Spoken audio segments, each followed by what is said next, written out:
sucker for pain. I got the squad tatted on me from my neck to my ankle. Salut tout le monde, j'espère que vous allez bien et sans plus tarder, je vais vous donner ma critique sur le film Thor Ragnarok. Alors Thor Ragnarok est sorti le 25 octobre 2017 en France, c'est le 17e film du MCU et le 5e film de la phase 3 et c'est réalisé par Taika Waititi. Alors que raconte l'histoire de Thor Ragnarok? Eh bien c'est tout simplement Thor qui a perdu son marteau. Ce marteau a été détruit par Hela, la déesse de la mort, qui vient envahir Asgard et déchaîner le Ragnarok. Qu'est-ce que le Ragnarok? C'est tout simplement la fin de toute chose, c'est la destruction suprême. Pendant ce temps-là, Thor il va échouer sur la planète Shakar, ou Sakar, je ne sais plus le nom exact. La planète très colorée qu'on voit dans toutes les bandes annonces avec du rouge, du jaune, du orange, du vert, toutes ces couleurs un peu flashy. Il va y faire la rencontre de Hulk, ils vont se taper dessus, ils vont essayer de s'enfuir et ils vont essayer de empêcher Hela de détruire Asgard. Voilà pour le pitch de l'histoire, en un mot, jouissif. Comme beaucoup de gens qualifient ce film, juste avec un mot, c'est juste jouissif, c'est fun, c'est coloré, c'est drôle. Trop drôle? Ouais, c'est trop drôle. J'en reviendrai plus tard. C'est drôle, c'est fun, l'univers complet est vachement assumé et ça fait plaisir. Le réalisateur il a pas honte de te foutre des blagues à la con ou de te foutre des paysages trop colorés pour l'univers de Thor et pourtant ça colle très bien. Beaucoup de gens qualifient ce film comme le meilleur Thor, pour moi c'est le meilleur Thor également. Je vais un peu revenir sur les autres Thor tout de suite. Le premier Thor je l'ai beaucoup aimé parce que ce qui me gêne un peu dans les films Marvel c'est qu'il y a à chaque fois un méchant dans le film et qu'à la fin on arrive à le détruire. Par exemple dans Ant-Man on a Yellow Jacket. Dans Hulk, l'incroyable Hulk de 2009, on a l'Abomination. Dans Avengers 1, on a Loki. Dans Avengers 2, on a Ultron. Dans Doctor Strange, on a Caecilius. On a tout le temps un méchant qu'on arrive à détruire à la fin. Et dans Thor 1, il n'y a pas vraiment de méchant précis qui veut détruire quelque chose. Dans Thor 1, l'histoire c'est juste Thor qui est privé de ses pouvoirs et qui va essayer de les reprendre. Et ça, j'ai trouvé que c'était l'un des seuls films à vraiment faire un scénario comme ça sans qu'il y ait un méchant qui soit détruit à la fin du film. Bon, il y a l'espèce de bête en ferraille, la grosse armure en ferraille, mais c'est pas un méchant. Enfin, c'est juste un garde du corps, on va dire, d'Asgard. Donc j'ai vraiment trouvé le premier film vraiment très bon. L'humour était bien dosé. Voilà, c'était vraiment un bon film. Le deuxième film, alors j'ai fait mon avis sur le MCU, mais j'ai beaucoup changé sur les films et je trouve que Thor 2 est vraiment chiant, à mourir. J'ai regardé plusieurs films avant de voir Thor Ragnarok, dont tous les Thor. Et le deuxième Thor, il est sympa, mais l'histoire avec le méchant, c'est nul en fait. J'ai vraiment pas accroché. Et du coup, pour Thor 3, vu qu'ils ont vu que les deux premiers avaient pas trop plu, ils ont décidé de changer complètement. Parce que moi, je trouvais que la personnalité du Thor dans ces films solo et du Thor dans les Avengers, c'était pas du tout la même. Le Thor dans les Avengers, il était plus fun, plus marrant. Et je retrouve ce côté fun et marrant du Thor dans les Avengers dans Thor Ragnarok. Cet aspect de Thor, je ne le retrouvais pas dans les deux premiers Thor. Donc ça fait plaisir, il assume complètement ses vannes Thor, enfin il est vraiment super drôle. J'ai trouvé que le film était vraiment très bon et pour moi c'est le meilleur comme beaucoup des Thor. Parce qu'il a cet aspect plus fun et coloré qu'ont les films Marvel et qui est un peu leur marque de fabrique. Les deux premiers Thor... Voilà, ils n'ont pas beaucoup été appréciés, donc Kevin Feige, un peu le boss du MCU, a décidé de changer ça, donc il s'est dit je vais faire un autre Thor, et je pense que ce qui fait beaucoup de ce troisième Thor, c'est aussi qu'on aperçoit Hulk, mais ça je reviendrai dans les personnages.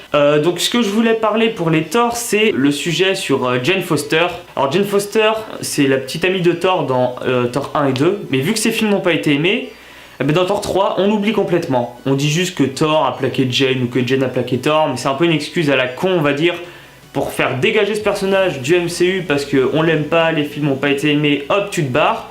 Je trouve que c'est bien et pas bien en même temps parce que ça prouve qu'ils assument pas leur ancien film en la faisant dégager, du genre ouais, on veut oublier cette histoire des deux premiers Thor qui sont pas aimés, on veut changer tout. Je trouve ça un peu con parce que ça fait, comme je vous ai dit, qu'ils assument pas les deux premiers films. Mais en même temps je trouve ça bien parce que moi Jane Foster je l'aimais pas, hein, tout simplement, je vais pas passer par quatre chemins, je n'aimais pas ce personnage, je le trouvais pas intéressant. Voilà, moi en fait je voyais pas Jane Foster, je voyais Nathalie Portman qui surjouait ou qui sous-jouait dans les films Marvel, dans les Thor. Donc moi je suis bien content qu'elle soit plus là, ça me dérange pas du tout. Après heureusement qu'on fait une allusion à ce personnage de pourquoi il est plus avec Thor. C'est bien de lier un peu les films quand même, de dire elle l'a plaqué, que de complètement l'oublier, mais je trouve ça bien qu'il ait dégagé du MCU parce que je la trouvais inutile, vraiment, je trouvais qu'elle servait à rien. Donc voilà pour ce point, c'était pour parler des anciens Thor. Maintenant on va parler de Thor Ragnarok en question, avec pour commencer le scénario.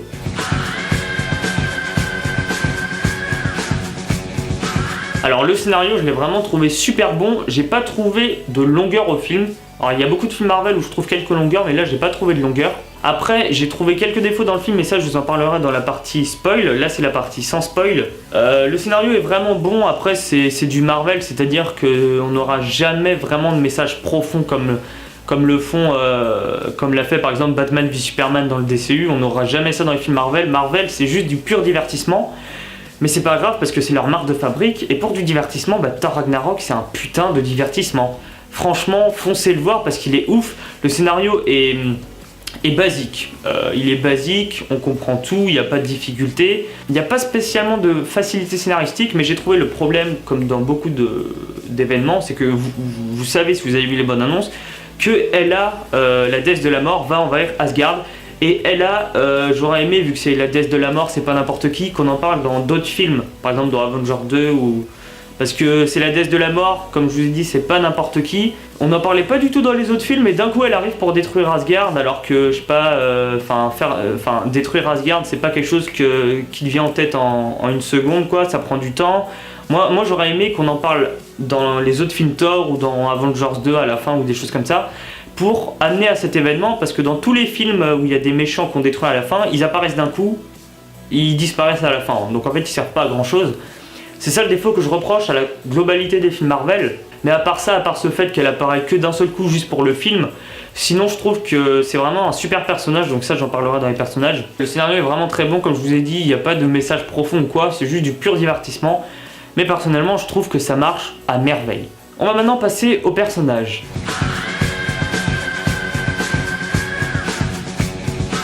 Alors le personnage de Thor, j'étais un peu stressé en voyant ce film parce que je me suis dit... Il va plus avoir son marteau, il va plus avoir les cheveux longs, c'est plus Thor. Et clairement, c'est totalement Thor, c'est même plus que Thor qu'avant en fait. Parce que le truc c'est qu'il a perdu son marteau, il a plus ses cheveux longs, mais on s'en fout.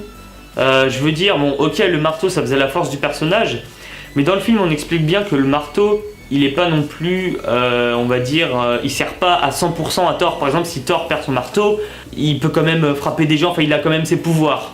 On explique bien ça dans le film, donc ça c'est bien dit, j'ai bien aimé. Et je trouve que Thor avec les cheveux courts, ça le fait, mais grave. Je préfère Thor justement avec ses cheveux courts qu'avec les cheveux longs. Je sais pas, j'ai l'impression que ça fait moins ridicule, ça fait plus garçon. Enfin c'est pas qu'il faisait fille avant, mais je sais pas, ça fait plus viril. Et puis quand on voit des scènes où il est avec ses éclairs, les yeux blancs là, avec les éclairs sur les bras, c'est magnifique. Enfin je veux dire, on se prend une claque visuelle, déjà les effets spéciaux sont vraiment dingues. Même si par moments on voit qu'il y a du fond vert, ça on n'y peut rien. Mais vraiment le film est super beau visuellement, le scénario est vraiment très bon. Et le personnage de Thor, je l'ai vraiment beaucoup aimé. Il change complètement, hein. On change vraiment des autres films déjà sur le ton du film en soi. Et sur le personnage de Thor, moi ça m'a pas dérangé, je le trouve vraiment super ce Thor. Donc voilà pour le personnage de Thor. Le personnage de Loki, alors je crois que c'est le seul méchant de Marvel que je kiffe. Parce qu'en fait, un coup Loki, il est avec les gentils à aider Thor et tout ça. Un coup, il est avec les méchants à détruire le monde, à s'allier à Thanos, etc. En fait, on sait pas vraiment dans quel camp il est, s'il est dans les gentils ou dans les méchants, parce qu'à chaque fois, on sait que c'est le frère de Thor, que Thor il aime Loki, que Loki aime Thor. Mais à chaque fois, Loki n'est pas vraiment un méchant sur le point de tuer Thor comme ça. C'est juste que des fois, il trahit Thor, des fois, il trahit pas. Donc, je trouve vraiment que ce personnage, il y a vraiment, ils ont réussi à faire une super profondeur à ce personnage. Parce qu'un coup il est gentil, un coup il est méchant, et ça je trouve ça vraiment cool. Et puis Loki, c'est Loki quoi, franchement moi je l'adore. Dans ce film il est vraiment super ouf, donc voilà, j'ai adoré Loki. On va parler du personnage de Valkyrie. Alors Valkyrie c'est pas son nom, c'est le nom d'une armée de soldats qui défendait Asgard.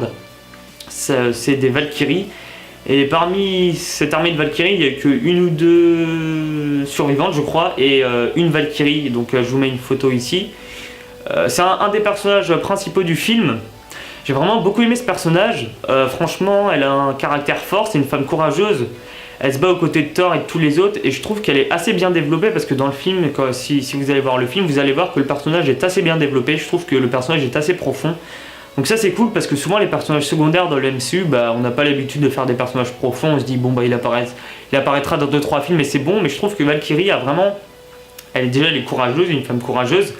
Et elle a aussi une profondeur assez marquante, je trouve, quand j'y repense là à des scènes où elle explique sa vie un peu, je trouve ça vraiment bien, donc je trouve que c'est un personnage très cool et vraiment cool, attachant, donc voilà. Pour Valkyrie, personnage de Hulk. Alors Hulk, je trouve qu'ils ont fait trop de com dans les bandes annonces, dans les affiches pour Hulk, alors qu'au final, on le voit beaucoup. Enfin oui, on le voit. Si, on le voit pas mal dans le film, mais je trouve qu'il est pas trop développé, il est pas très bien écrit en fait, parce que à la fin d'Avengers 2, son vaisseau il s'écrase on ne sait où, donc on s'attend à des réponses de Thor Ragnarok. On a des réponses, mais vite fait, on s'est dit qu'ils ont dû dire ouais, bah on va vite fait expliquer comment Hulk s'est retrouvé sur cette planète, etc. Mais je trouve qu'il est pas assez bien développé. Alors je kiffe Hulk, hein, franchement, mais c'est ça le souci, c'est qu'il n'est pas assez développé dans le MCU. Déjà, il a pas eu de film solo. Et j'avais lu un article où Kevin Feige avait dit qu'il voulait, vu qu'il pouvait pas faire de film solo sur Hulk, il allait créer un arc narratif sur plusieurs films sur Hulk. Et il a dit que cet arc narratif allait commencer dans Thor Ragnarok. J'ai attendu cet arc narratif pendant tout le film, parce que Hulk n'est pas vraiment bien développé, il est juste là pour faire compagnie à Thor. On explique quelques éléments sur les autres films qui se sont passés avec lui, mais je sais pas, il n'y a pas d'arc narratif qui est né, enfin on n'a rien expliqué de tel, donc un peu déçu de ça, même si Hulk, je l'adore dans le film, il est dingue. Il est pas très bien écrit, je trouve. Alors il y a le Grand Maître. Alors le Grand Maître, c'est le chef de la ville de Shakar ou Sakar, je sais plus. J'adore ce personnage. C'est un vrai salaud, mais je le kiffe. Vraiment, je trouve que le personnage est super bien écrit. Il est écrit pour être détestable et en même temps que tu l'aimes un petit peu. Genre tu te dis ouais c'est un salaud, mais en même temps tu l'aimes bien. Et je sais pas si vous savez, c'est une petite anecdote, mais en fait, le Grand Maître, c'est le frère du collectionneur dans Les Gardiens de la Galaxie, donc voilà, si vous ne le saviez pas, bah, je vous le dis. Autre petite anecdote, il apparaît dans le générique de fin des Gardiens de la Galaxie 2, donc si vous ne l'aviez pas vu, bah, re-regardez-le et vous verrez dans le générique de fin où il y a des petites animations là, où on voit ce Grand Maître justement qui apparaît.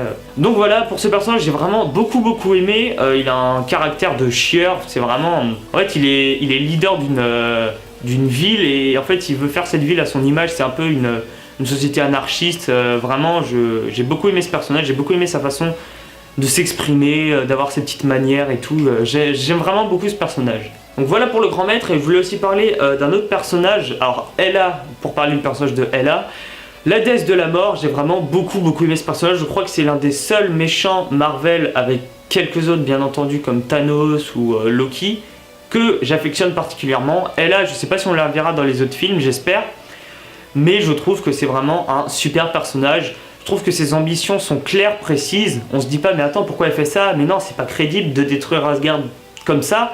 C'est très bien expliqué dans le film, ses intentions sont vraiment très bien expliquées et elle déboîte franchement quand elle se bat contre les Asgardiens, mais c'est juste kiffant.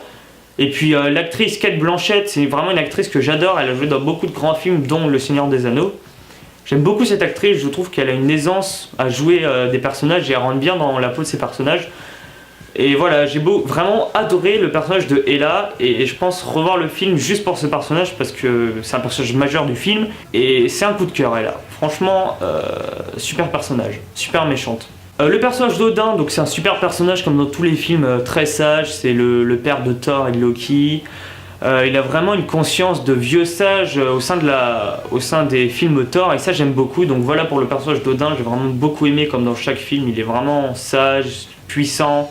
Voilà, Odin, je vois pas comment on peut pas aimer ce personnage. Alors il y a aussi un dernier personnage que je voulais vous parler.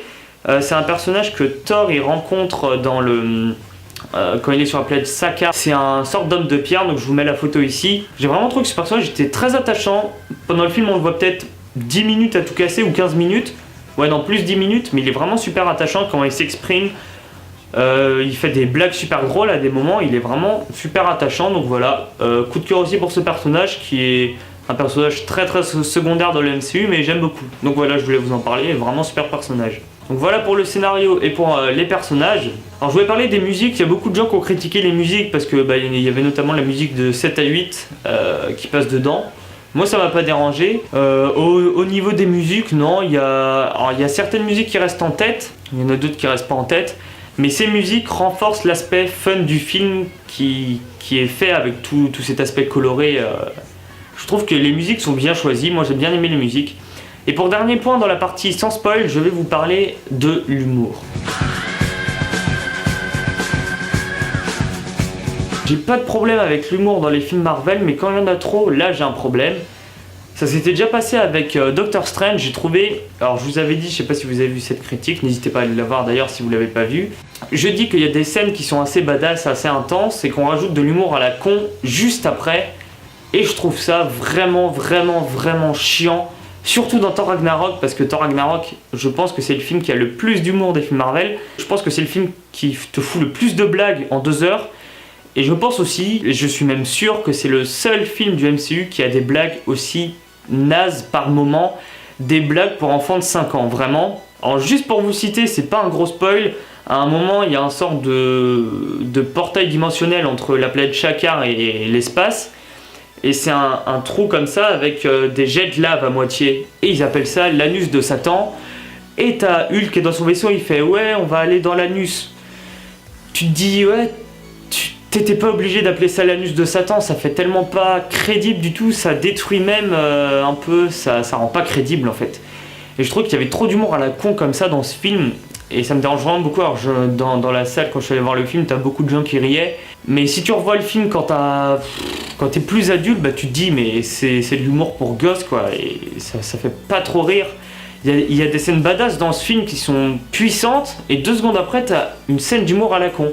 Ça commence vraiment à m'énerver dans les films Marvel, il faut trop d'humour et ça décrédibilise les héros, le contexte, l'enjeu, ça décrédibilise le film quand t'as des blagues à la con comme ça. Donc voilà, j'en ai fini pour la partie sans spoil. Si vous n'avez pas vu le film, bah quittez maintenant. On va passer à la partie spoil où je vais un peu décrire des éléments que je n'ai pas décrits dans la partie sans spoil. Donc maintenant je vais vous parler un peu des éléments plus approfondis dans la partie que j'ai évoqué dans la partie sans spoil, notamment sur Hela. J'ai trouvé ça vraiment très cool qu'on intègre ce personnage, donc Hela, dans la famille de Thor, parce que c'est la sœur de Thor. J'ai vraiment trouvé ça très cool parce que ça la différencie des autres méchants Marvel, ça la rend un petit peu attachante dans le côté ouais j'ai pas envie qu'elle meure spécialement, parce qu'on sait qu'elle est de la famille de Thor, on sait qu'elle a été trahie par sa famille et c'est pour ça qu'elle veut se venger. En quelque sorte, il n'y a pas que ça, mais voilà. J'ai vraiment trouvé ça très cool qu'on dise que c'est sa sœur, et je m'attendais pas du tout à ça en fait. Dans les comics ça doit être totalement différent parce que les films et les comics c'est pas du tout la même chose, mais je trouve ça vraiment très cool qu'ils aient dit que Hela c'est la sœur de Thor et qu'elle a été bannie d'Asgard. Je trouve ça vraiment cool. Il y a aussi son gros chien tout noir là qui est vraiment super badass quand ce chien il se bat avec Hulk, c'est juste jouissif, vraiment. Donc voilà, gros coup de cœur pour ce personnage, et vraiment cool qu'il l'intègre à la famille de Thor. J'avais des petits défauts à dire dans la partie avec spoil, c'est la mort d'Odin. Déjà à la fin de Thor 2, on voyait Odin sur son trône, et en fait on s'apercevait que c'était Loki. Donc Loki a capturé Odin, et en fait Loki il a envoyé Odin en Norvège, et puis Odin il meurt. Pourquoi Odin meurt? J'ai pas compris. Déjà, pourquoi le faire mourir? Enfin, s'il servait plus à rien, t'aurais pu le faire mourir en développant un peu pourquoi il voulait mourir. Enfin, je sais pas, il est mort, mais on explique limite rien sur sa mort. Enfin, il meurt, voilà, il est en Norvège. T'as Thor et Loki qui se ramènent, hop, il meurt. T'as Hela qui se ramène, machin. Je comprends pas pourquoi Odin est mort. Ça, c'est un peu une mort inutile. Enfin, j'ai peut-être mal suivi le film, pourtant je pense pas, mais je sais pas. J'ai un peu un problème avec cette mort d'Odin, que c'est un personnage que j'aime beaucoup, hein. Je comprends pas pourquoi il meurt. Et maintenant, je vais vous parler du personnage de Doctor Strange. Alors Doctor Strange, j'avais entendu qu'il apparaissait dans le film. Dans la scène post-générique du film Doctor Strange, on voit Doctor Strange qui parle à Thor et qui dit « Je vais vous aider à retrouver Odin », justement.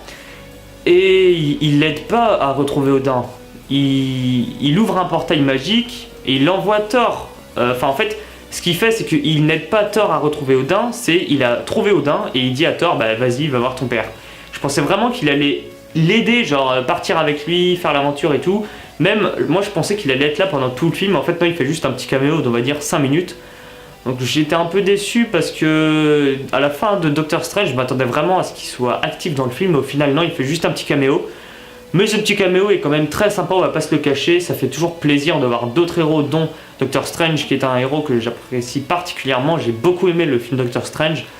Et voilà, c'est toujours cool de voir un héros comme ça dans le film Thor, quoi.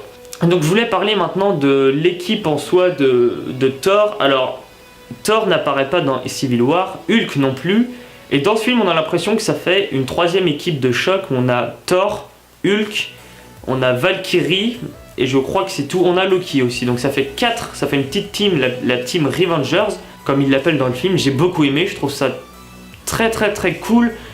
Déjà je trouve que Hulk et Thor ils sont vraiment faits pour être l'un avec l'autre. Enfin je trouve que leur couple on va dire dans le film, leur duo il fonctionne vraiment super bien. Ils s'échangent des blagues.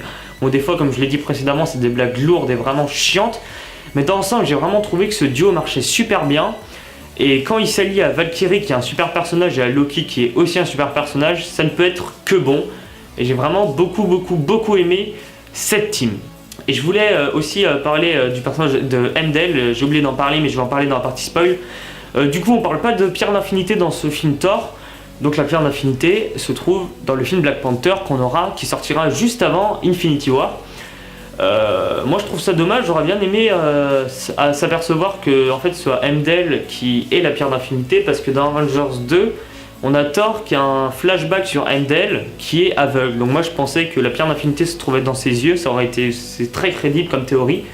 J'aurais bien aimé que ce soit ça, mais bon après c'est pas ça, c'est pas très grave. Tant qu'on ait la pierre d'infinité dans Black Panther, c'est tout ce qui importe. Et donc pour terminer dans la partie avec spoil, je voulais parler des scènes post-génériques. Alors on a deux scènes post-génériques. La première scène post-générique est vraiment jouissive mais à un point, j'avais les frissons, je vous jure. On voit Thor et Loki qui sont sur le point d'aller sur Terre pour que les Asgardiens y vivent. Et là on voit quoi? Le vaisseau de Thanos. Alors là, ça me donne horriblement envie de voir Infinity War, mais vraiment genre juste maintenant quoi. J'ai vraiment la grosse hype pour ce film, c'est le film que j'attends le plus de tous les films qui vont sortir, plus que Justice League, plus que Star Wars, plus que tout, alors que je sais que les films Marvel c'est... Moi j'aime bien voir des films profonds, mais j'aime bien voir des bons divertissements et je trouve que les films Marvel, à part certains, c'est des bons divertissements et je pense qu'Infinity War va être ouf. Et le truc, quand j'ai vu ce vaisseau, le vaisseau de Thanos, je me suis dit non mais tu peux pas... On peut pas nous laisser sur cette scène. J'en ai marre d'attendre pour Infinity War. C'est... Tu vois Thor et Loki, tu vois le vaisseau de Thanos. Tu te dis, je veux voir la suite vite. Balancez-moi Black Panther et Infinity War. Je suis prêt. Donc voilà, cette première scène post-générique était vraiment très kiffante. Et la deuxième, c'est le grand maître qui atterrit dans la déchetterie de Shakaar en quelque sorte. Donc voilà. C'était assez marrant. Donc voilà pour les scènes post-génériques. Donc voilà pour mon avis sur Thor Ragnarok, c'est un très bon film, allez le voir si vous l'avez pas vu, il est vraiment fun, coloré, le scénario est cool, les personnages sont bons, c'est fun, on se lâche, c'est jouissif, j'adore. Pour une petite note, je lui mettrai une note de 8 sur 10, n'hésitez pas à me dire en commentaire ce que vous avez pensé du film sans spoiler, n'hésitez pas à partager cette vidéo, à lâcher un pouce bleu, à vous abonner, moi je vous retrouve la semaine prochaine pour un épisode de Et si on parlait d'un méchant de film que nous verrons bientôt au cinéma. Allez, salut tout le monde!